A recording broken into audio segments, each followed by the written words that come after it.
September 19, 1944, they rose 615 hours near Arracourt, eastern France.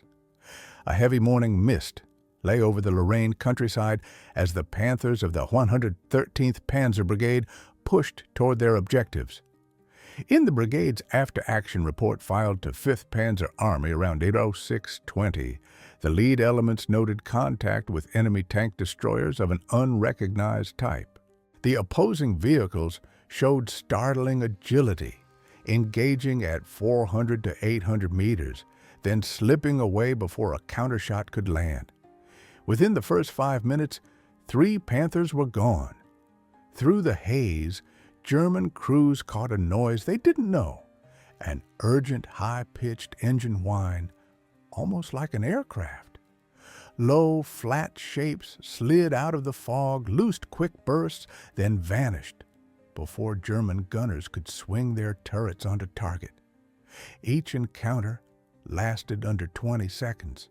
Across the field that morning, 39 tanks of Colonel Erich von Fritzendorf's 113th Panzer Brigade were about to learn a hard truth.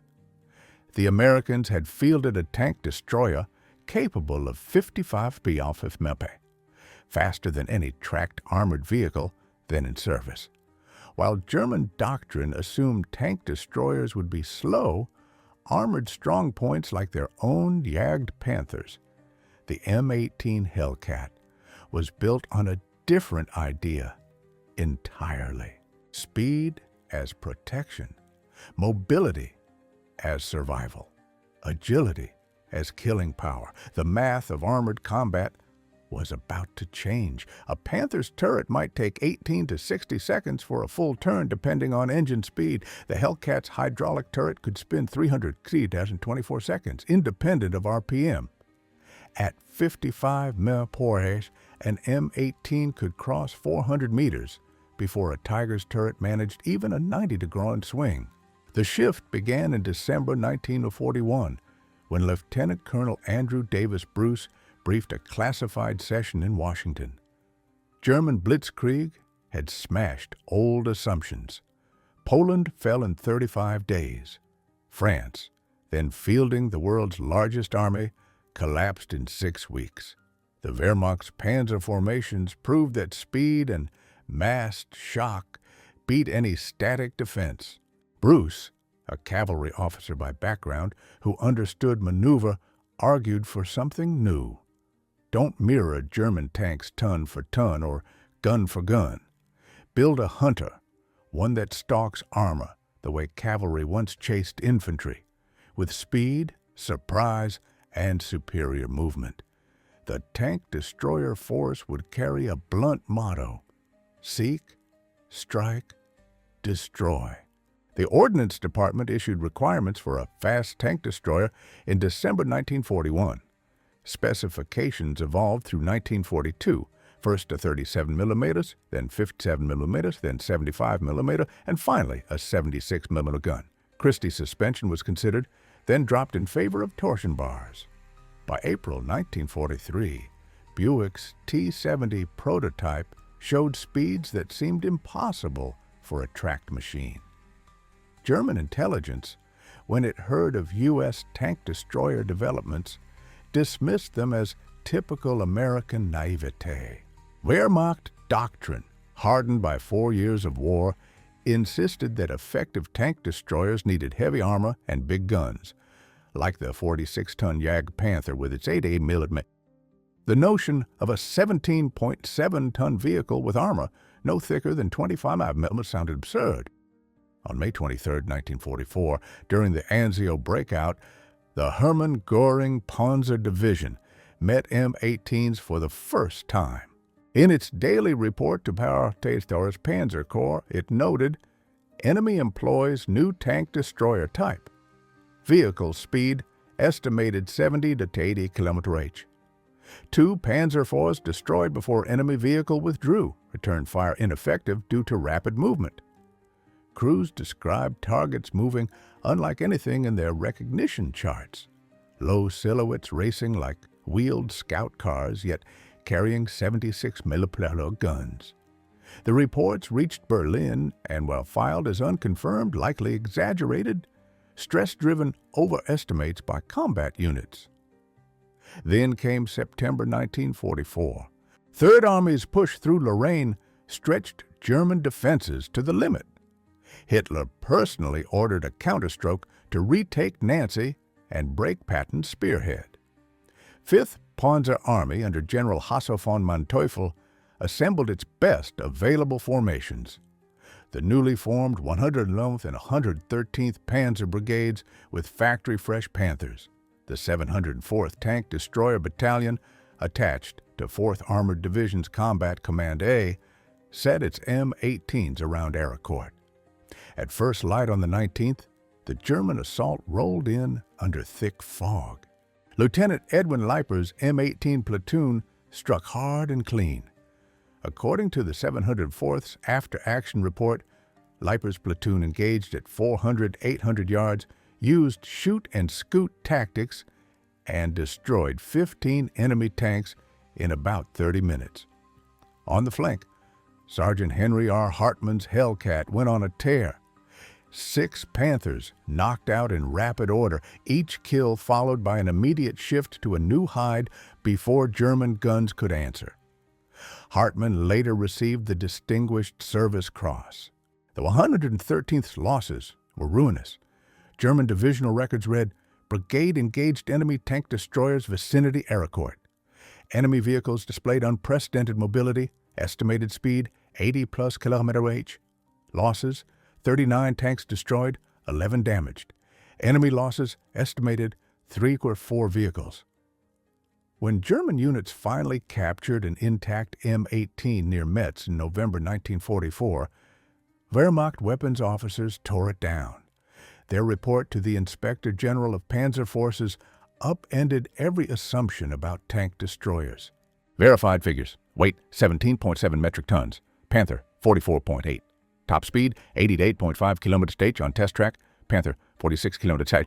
Engine Wright R975 C4 radial 400 RP on later builds. Power to weight 22.6 octput-ton. Panther 15.6 Tiger 1 Hawk 12.8.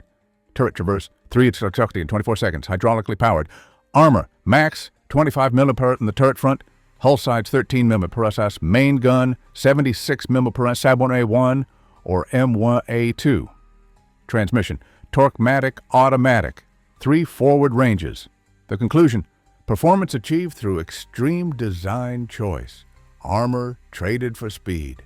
Aircraft type, air-cooled radial engine, automatic transmission removes clutching, allowing the driver to focus on maneuver. Combat value depends on mobility and crew proficiency. The numbers favored the M18. German turret drives were tied to engine RPM and varied widely. Tiger de Faro, about 6 to 9 degrees, 6 to 19 seconds for a full turn. Early Panthers, 6 degrees, 60 seconds. Late Panthers up to 9 degrees at 2,000 RPM, 19 seconds minimum. Tiger II, roughly 15-24 degrees, 24-15 seconds. The Hellcat's hydraulic system held a steady pulse 15 degrees, regardless of RPM, vital for engaging multiple threats or tracking fast movers. At 55 mph, an M18 covered 400 meters in 16 seconds, 833, and a 1,000-meter killing ground in 41. A Panther might need 30 or 60 seconds just to swing 180 degrees while trying to follow a weaving target. The M18's arrival transformed American anti-tank practice. The 704th's manual, revised after Arracourt, stressed mobility over trading shots. Recommended sequence: fire 3 to 5 rounds from cover, immediately shift at least 200 yards, then re-engage from a new angle.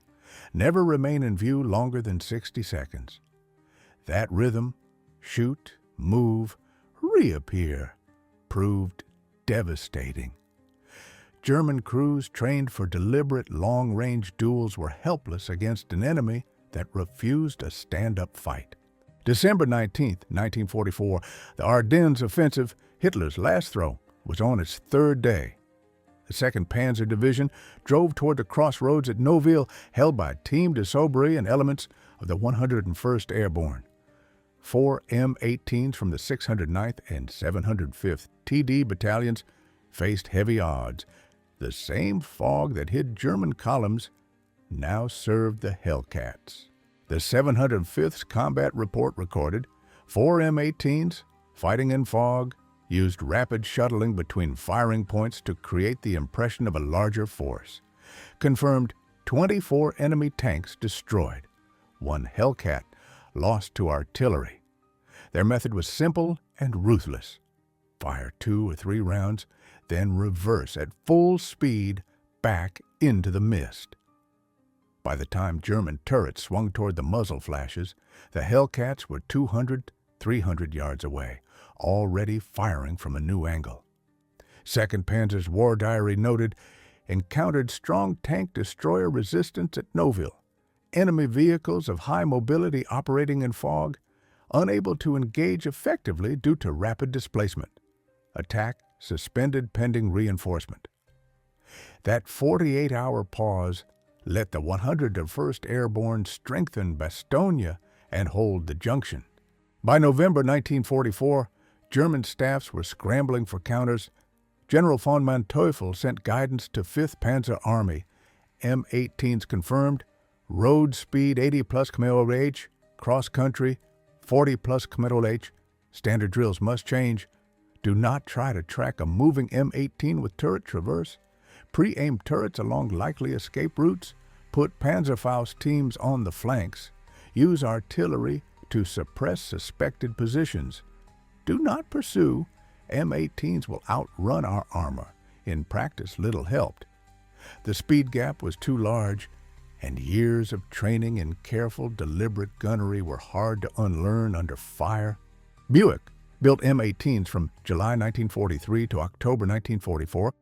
2,507 were completed in total, with output peaking at 267 in November 1943.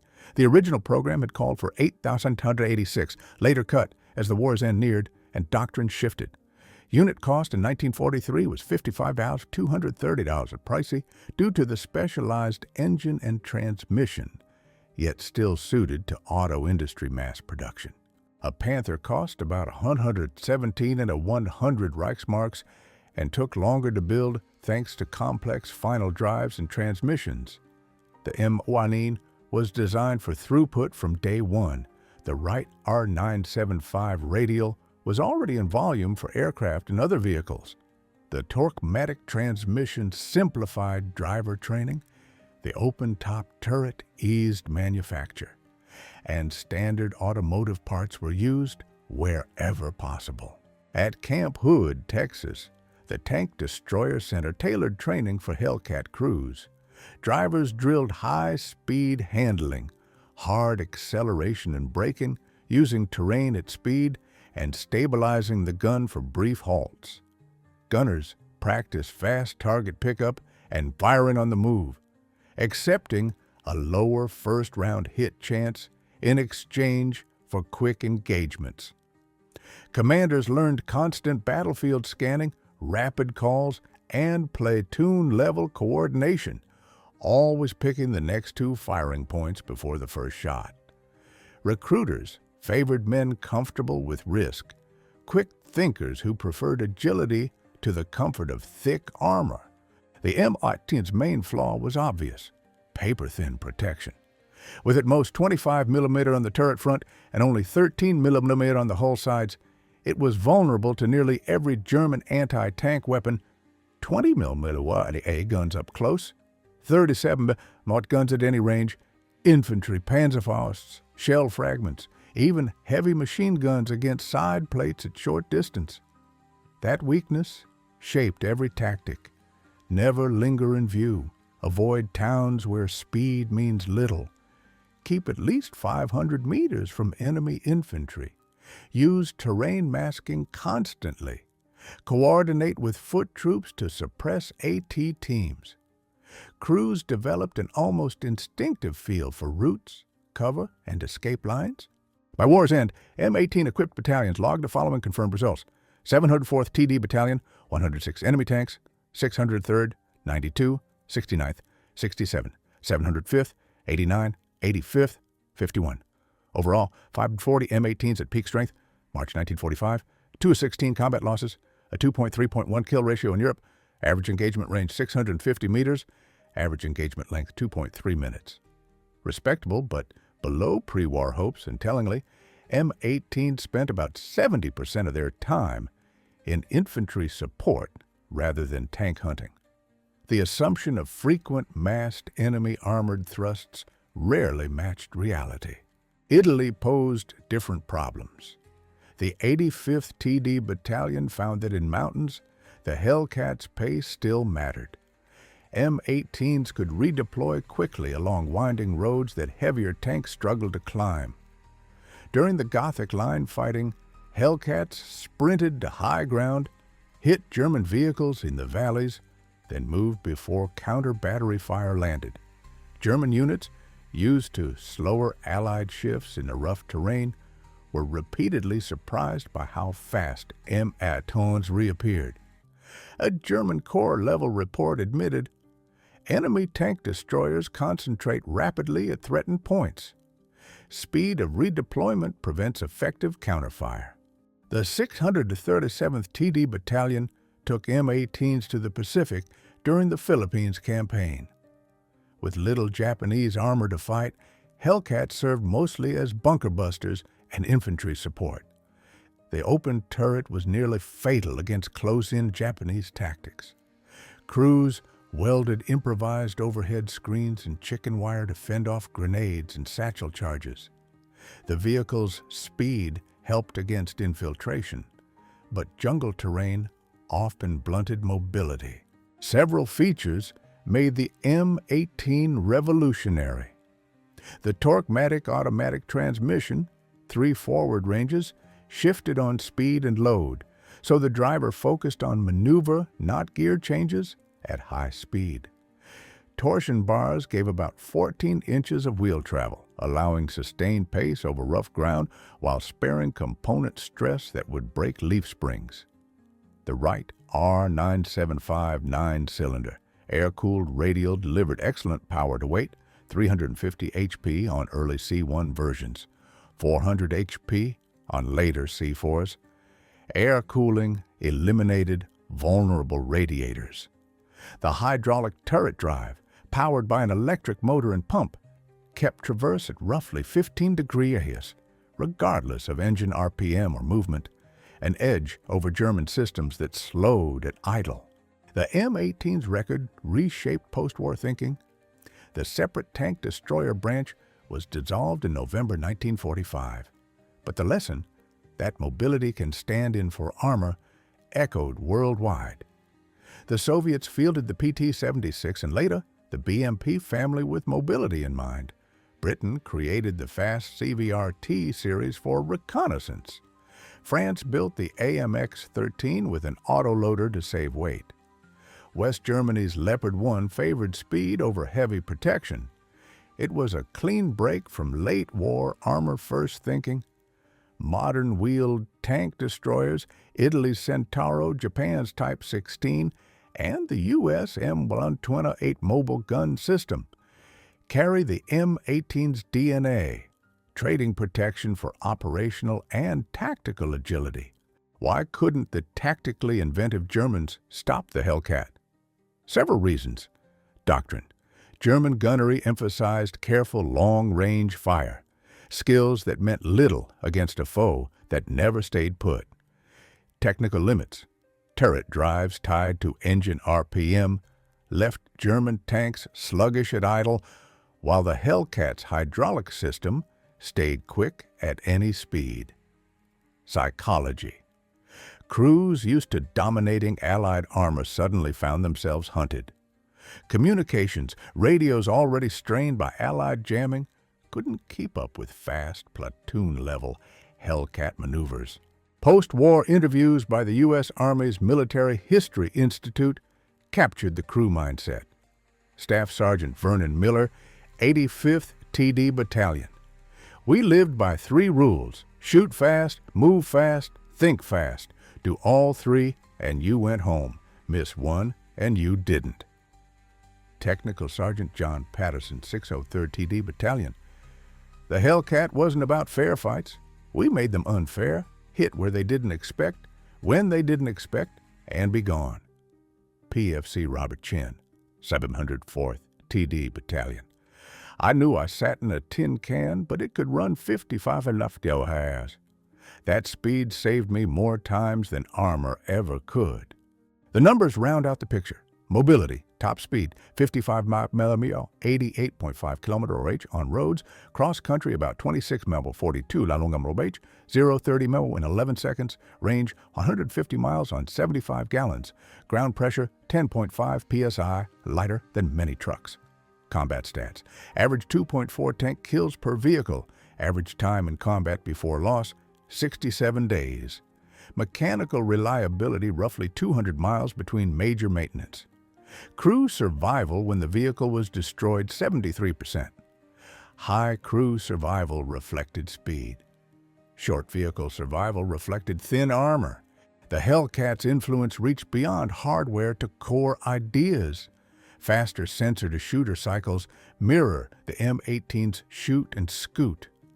Modern active protection seeks, with electronics, what the M18 did with velocity, avoid the hit. Networked tactics, M18 platoons attacking from several directions, foreshadow today's distributed operations.